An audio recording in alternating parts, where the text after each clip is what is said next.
ఏంటి రేవంత్ రెడ్డి గారు బయట పదే పదే నేను ఇన్సిస్ట్ చేస్తున్నా, ఇన్స్ట్రక్షన్ ఇస్తున్నా. I told my chief secretary to record there service field మీద పొమ్మని. అసలు ఏసీ రూముల్లో నుంచి బయటకు వెళ్ళడానికి హెసిటేట్ చేస్తున్నారు ఆఫీసర్లు. మరి నాకు తెలియదు, మరి ఏసీ అనేది ఏమన్నా జబ్బేమో. ప్రజల దగ్గరికి వెళ్ళినప్పుడు అంటే ఒక ఐఏఎస్ కానీ ఐపీఎస్ కానీ డిస్ట్రిక్ట్స్ను హోల్డ్ చేసినప్పుడు వచ్చిన ఎక్స్పీరియన్సే రిచ్ ఎక్స్పీరియన్స్. ఆ తర్వాత మొత్తం ఒకరి తర్వాత ఒకరు పంపించే ఫైల్లో మనం ఫైళ్ళు చూడడమే తప్ప సెక్రటరీ లెవెల్కి వచ్చిరంటే, సెక్రటేరియట్ లెవెల్కి వచ్చిరంటే they don't get to chance to interact a common man or any other person. So కింద వాళ్ళు ఎప్పుడైతే కింది లెవెల్లో దొరగారు ఉన్నారు, ఇక్కడ ఐపీఎస్లు సెలెక్ట్ అయినా వాళ్ళు కానిస్టేబుల్ నుంచి వాళ్ళ డ్యూటీ ఒక్కొక్క స్టెప్ నైట్ డ్యూటీ నుంచి లేకపోతే పెట్రోలింగ్ డ్యూటీ నుంచి సైకిల్ మీద పోయి నేర్చుకునే కాడ నుంచి ఐపీఎస్లకు ట్రైనింగ్ ఇచ్చి వాళ్ళు ఏంటంటే గ్రౌండ్ స్టాఫ్ లేకపోతే ఫీల్డ్ స్టాఫ్లో ఉండే సాధక బాధలతో పాటు నిర్ణయాలు కూడా ఏ రకంగా చేయాలనో వాళ్ళందరికీ కూడా ఒక ట్రైనింగ్ ఇచ్చి ఉండేవాళ్ళు. కానీ ఇప్పుడు అసలు మరి సిస్టమ్ ఎడిపోతుందో నాకైతే తెలియట్లేదు. ఏంటి సార్ ఇది? ఇప్పుడు అది ఐఏఎస్లను ఒక వ్యక్తిగతంగా ఎవరిని విమర్శించింది కదా, ఒక వ్యవస్థలో ఉన్న లోపాలని ముఖ్యమంత్రి స్థాయిలో ఎత్తి చెప్పాడు. అది నిజం కాదా? ఇప్పుడు మీకు ఈ కలెక్టర్ ఉద్యోగం తర్వాత ఒక్కసారి సెక్రటేరియట్కి వస్తే అసలు ఫీల్డ్ ఎక్స్పీరియన్స్ ఉండదు అన్నాడు. కరెక్టే కదా అది. ఇప్పుడు మీరు ప్రిన్సిపల్ సెక్రటరీ ఎడ్యుకేషన్ ఒక అతను ఉమ్మడి రాష్ట్రంలో నేను ఎమ్మెల్సీ ఉన్నప్పుడు ఆయన చెప్పాడు, నేను 3 ఏళ్ళ స్కూల్ విజిట్ చేయక కానీ ఫైల్ చూసే తప్ప వేరే పని లేదని. మీరు నాకు ప్రిన్సిపల్ సెక్రటరీ ఎడ్యుకేషన్ షెడ్యూల్ తీయండి, ఎన్ని స్కూల్ తిరిగాడు? డైరెక్టర్ స్కూల్ ఎడ్యుకేషన్ ఎన్ని స్కూల్ తిరిగాడు?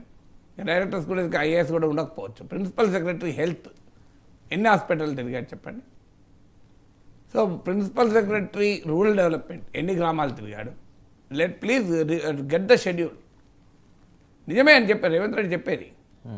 నేను ఐఏఎస్ల పట్ల సంపూర్ణ గౌరవంతో మాట్లాడుతున్నాను. నేను ముస్సోరిలో Lal Bahadur Shastri National Academy of అడ్మినిస్ట్రేషన్లో క్లాసులు కూడా చెప్పాను. నా స్టూడెంట్స్ ఇప్పుడు 2 తెలుగు రాష్ట్రాలు ఐఏఎస్ అధికారులుగా ఉన్నారు, ఐపీఎస్ అధికారులుగా ఉన్నారు. సో అందువల్ల నేను పూర్తి అనుభవంతో చెప్తున్నా. నేను ఏదో నేషనల్ పోలీస్ అకాడమీలో క్లాసులు చెప్పాను. Latest civil services batch of officers కూడా నేను మర్రి చెన్నారెడ్డి ఇన్స్టిట్యూట్లో క్లాసులు చెప్పాను మొన్న 6 months క్రితం.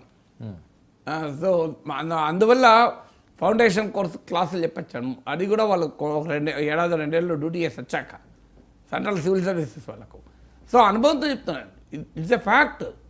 మీకు ఎంతమంది ప్రిన్సిపల్ సెక్రటరీ రూరల్ డెవలప్మెంట్ గ్రామాలు తిరగకుండా గ్రామీణాభివృద్ధి చేయగలరా?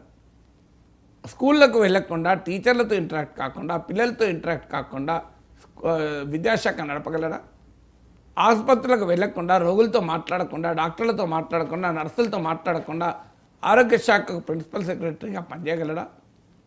ఆర్టీసీ బస్సు ఎన్నడూ జీవితంలో ఎక్కకుండా రవాణా శాఖ నిర్వహించగలడా? ఎన్నడన్నా ఒక్కసారన్నా ఆర్టీసీ బస్సు ఎక్కకుండా, మరి ఆర్టీసీ బస్సు ఎక్కకుండా రవాణా శాఖ నిర్వహిస్తా అంటే ఎట్లా కరెక్టు? అది న్యాయమా? ఒక గ్రామ పంచాయతీ ఆఫీస్కి ఎన్నిసార్లు ప్రిన్సిపల్ సెక్రటరీ పంచాయతీరాజ్ వెళ్ళాడు చెప్పండి? ఆ వ్యవస్థ యొక్క లక్షణం కదా అది. ఇప్పుడు నేను ప్రొఫెసర్గా ఉన్నాను. నా గుర్తున్నంత వరకు నేను 35 ఏళ్ళు ప్రొఫెసర్గా ఉన్నాను. ఎడ్యుకేషన్ ప్రిన్సిపల్ సెక్రటరీ మా కాలేజీకి ఎన్నడూ రాలే. ఆయన మరి హైయర్ ఎడ్యుకేషన్ ఆయన కిందకి వస్తుంది కదా.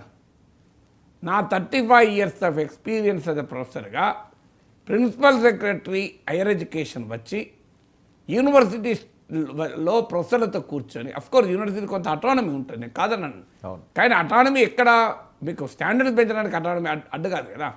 ఒక ప్రిన్సిపల్ సెక్రటరీ హైయర్ ఎడ్యుకేషన్ వచ్చి కూర్చొని ఒక కాలేజీలో కూర్చొని ఎలా కాలేజీను హైయర్ ఎడ్యుకేషన్ డెవలప్ చేద్దామని చర్చించిన ఉదాహరణ లేదు.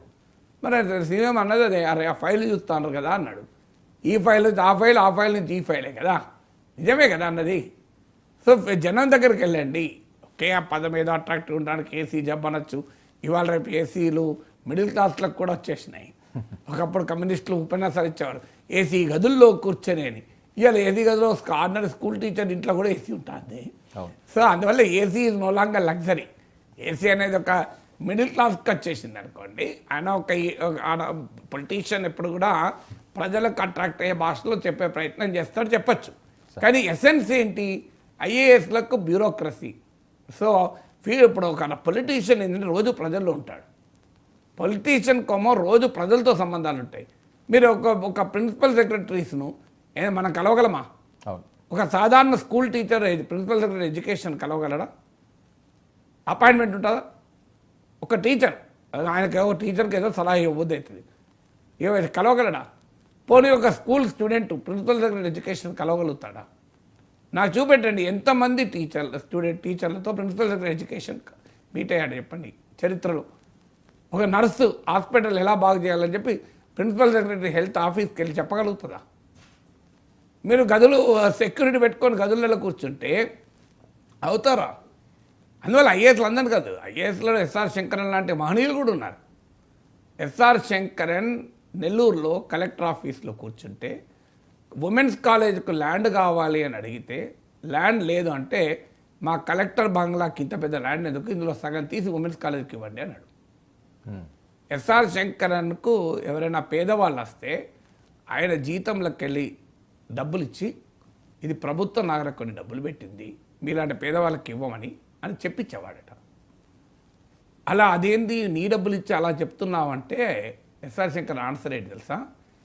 పేదవాళ్ళకు పేదరికమే ఒక భారం, మళ్ళీ గ్రాటిట్యూడ్ కూడా భారం ఉండద్దు. ఇప్పుడు ప్రభుత్వం డబ్బు ఇచ్చింది అంటే అది నా హక్కు అనుకుంటాడు పౌరుడు.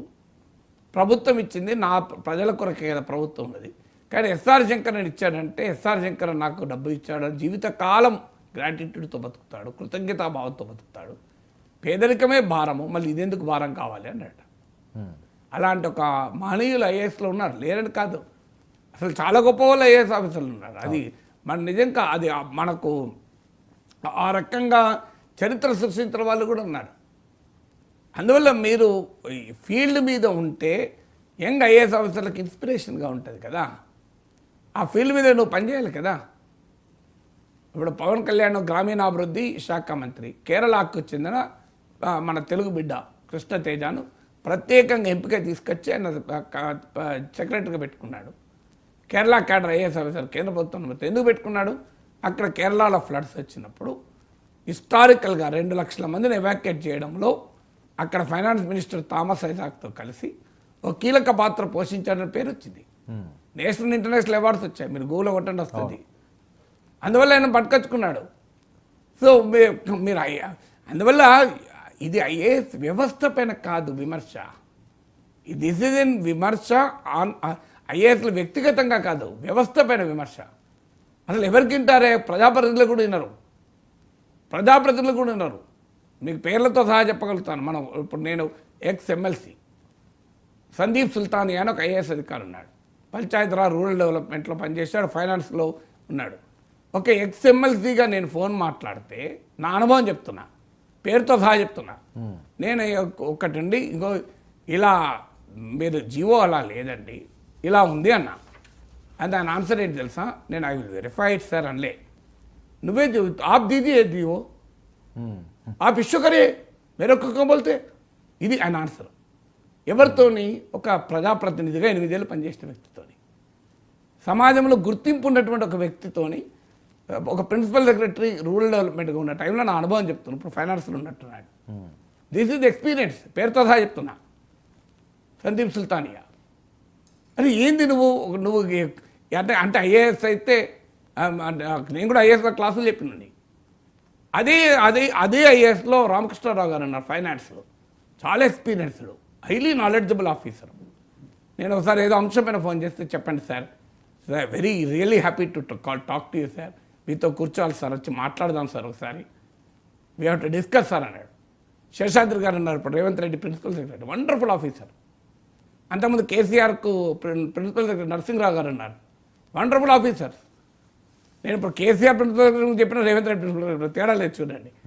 Very wonderful officers. ఎంత రెస్పెక్ట్ఫుల్గా మాట్లాడతారంటే నా ఎక్స్పీరియన్స్ ఇవన్నీ. వేరే వాళ్ళకి ఏదైనా ఎక్స్పీరియన్స్ నాకు తెలియదు. ఇప్పుడు శేషాద్రి రంగారెడ్డి కలెక్టర్గా ఉన్నప్పుడు కూడా చూశాను. సో ఒక సమస్యను తీసుకెళ్తే కమిట్మెంట్తో చేసేవాళ్ళు. అందుకే రేవంత్ రెడ్డి అతను తీసుకొని పెట్టుకున్నారు. మీరు నరసింహరావు ప్రత్యేకంగా కేసీఆర్ తీసుకొని కోల్ ఇండియాలో పట్టుకొని వచ్చాడు.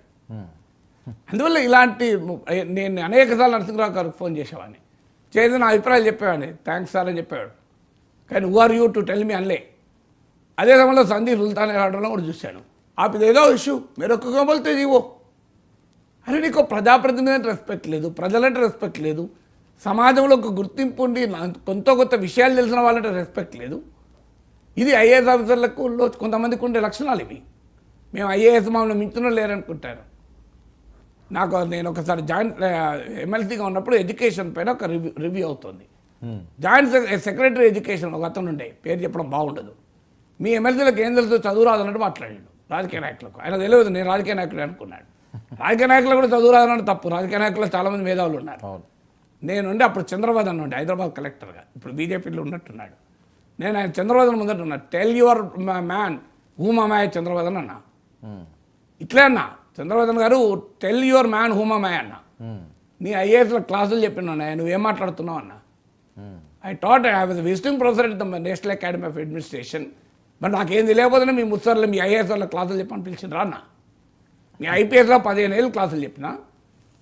మహేష్ బాబు వస్తున్నాడు ఇప్పుడు, ఈ was my training, senior officer ట్రైనింగ్గా ఉండే.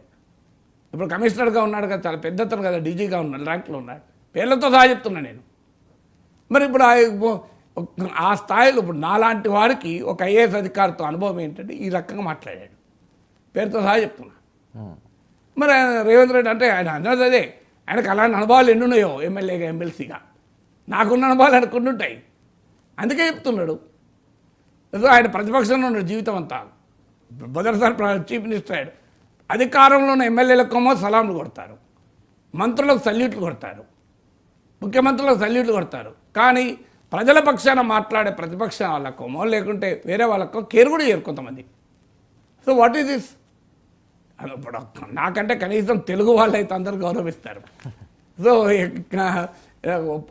ఎందుకంటే తెలుగు వాళ్ళకి నేను తెలుసు కనుక.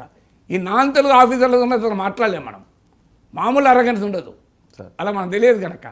అందరికన్నా అంటలేను, చాలా పేరు మంచి ఆఫీసర్ల పేర్లతో సహా కూడా చెప్పాను కదా.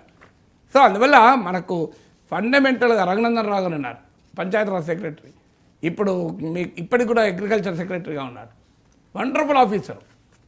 అసలు ఫైల్లో కథల్ని అసలు మీరు అడగండి, ఆయన పంచాయతీరాజ్ కమిషనర్గా ఉన్నప్పుడు ఫైలు ఎవరు వెళ్ళి అడగాల్సిన అవసరం లేదు, ఆ ఫైల్ వచ్చిందంటే క్లియర్ చేసేవారు.